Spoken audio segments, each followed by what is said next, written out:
मुदा एकाटा करब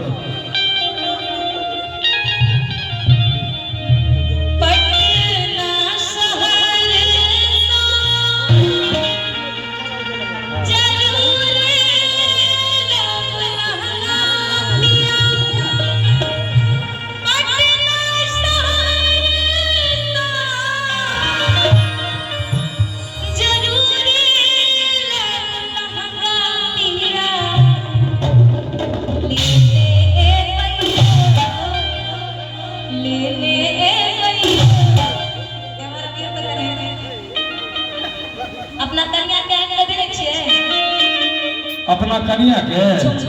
मरबार हेते ने ओकरा के आइन कर देते की आइन कर देबै ओकरा ये गर्लफ्रेंड टाइम के दै छियै हां गर्लफ्रेंड टाइम के दै छियै घर वाली के नहीं दै छियै बाहर वाली के दै छियै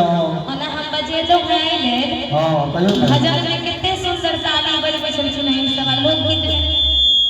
उन्हें आत्मा छथिन ई सब खाली भजन लोक गीत में नहीं की बुझलिए मेरे काज नहीं चलता ताली बजेबे हम हाँ से बात तो ठीक है कहलिए ना काज नहीं चलते लोको गीत में ठपुरी बजबाक चाहिए ना ले